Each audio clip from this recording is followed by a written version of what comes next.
ఓం నమ శివాయ. మన దేవాలయం ఛానల్ వీక్షిస్తున్నటువంటి భక్త మహాశయులందరికీ శుభాకాంక్షలు, ఆ పరమశివుని యొక్క దీవెనలు.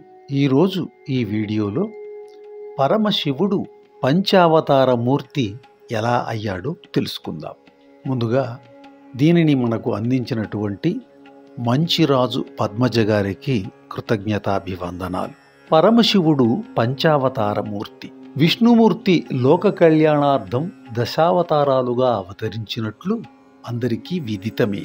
కానీ పరమశివుడు బ్రహ్మ కోరికపై 5 అవతారాలు దాల్చాడన్న విషయం కొందరికి మాత్రమే విదితం. ఈశ్వరుడు త్రిలోచనుడు, త్రిశూలి, ధవళ శరీరుడని మాత్రమే అందరూ ఎరిగిన విషయం.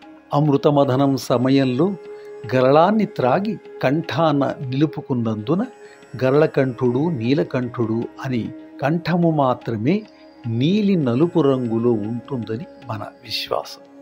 కానీ బ్రహ్మ కోరికపై 5 సందర్భాలలో 5 అవతారాలను ధరించినందున ఆయన శరీర ఛాయలు, నామాలు కూడా పంచావతార మూర్తి పేరును సార్థకం చేశాయి. మొదటి అవతారం సద్యోజాతేశ్వర అవతారం. సద్యోజాతేశ్వర అవతారం. బ్రహ్మదేవుడు శ్వేతవరాహ కల్పంలో పరమేశ్వరుని ధ్యానించి తన విధులను నిర్వర్తించడానికి తగిన జ్ఞానాన్ని ప్రసాదించమని ప్రార్థించాడు. నిశ్చల భక్తితో కొలిచిన వారిని అనుగ్రహించడం కోసం వెంటనే ప్రత్యక్షమయ్యేవాడే పరమేశ్వరుడు.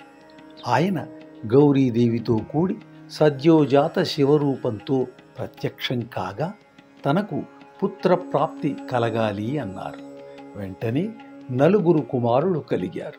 వారే సునందుడు, నందనుడు, విశ్వనందనుడు, ఉపనందుడు. ఇక రెండవ అవతారం వామదేవ అవతారం. బ్రహ్మదేవుడు రక్తకల్పంలో పరమశివుణ్ణి ధ్యానించగా ఆయన ఎర్రటి కళ్ళతోనూ, కెంపు రంగు శరీరంతోనూ, రక్తవర్ణ వస్త్రభూషణాలను ధరించడమే కాకుండా అగ్నిగోళాల లాంటి ఎర్రని కన్నులతో ప్రశాంత వదనంతో ప్రత్యక్షమై జ్ఞానభిక్షతో పాటు ఎర్రని వస్త్రాలను ధరించినటువంటి 4 కుమారులను అనుగ్రహించాడు. వారే విరజుడు, వివాహుడు, విశోకుడు, విశ్వభావనుడు. ఇది శివుని యొక్క రెండవ అవతారమైనటువంటి వామదేవ అవతారం. ఇక మూడవ అవతారం, దీని పేరు తత్పురుష అవతారం. తత్పురుష అవతారం. బ్రహ్మదేవుడు పీతవాస కల్పంలో శివుని ధ్యానించడం, ఆయన పసుపు వర్ణపు వస్త్రాలను ధరించి బంగారు వర్ణంలో మిలమిల మెరిసే పసిడి తేజస్సుతో భుజబల శక్తి గల ఆజానుబాహునిలా ప్రత్యక్షమయ్యాడు. అదే మూడవ అవతారమైన తత్పురుష అవతారం. ఇక 4వ అవతారము అఘోరేశ్వర అవతారం. శివకల్పంలో సర్వం జలమయమైపోయింది. ఏ దిశ చూసినా జలమయమే. ఇలా సహస్ర వర్షాలు గడిచిపోయాయి. సృష్టి కార్యం ఎలా నిర్వర్తించాలన్నది బ్రహ్మకు ఒక సమస్య అయిపోయింది. మరలా గడ్డు పరిస్థితి ఏర్పడిందని శివుని గూర్చి తపస్సు చేశాడు. అప్పుడు పరమేశ్వరుడు నల్లటి శరీరధారి అయి నల్లటి కిరీటాన్ని ధరించడమే కాకుండా శరీరంపై లేపనాన్ని పూసుకొని ఒక దివ్యమైన నలుపులోనూ కూడా తేజస్సు కల అఘోరమూర్తిగా పరమశివుడు ప్రత్యక్షమయ్యాడు.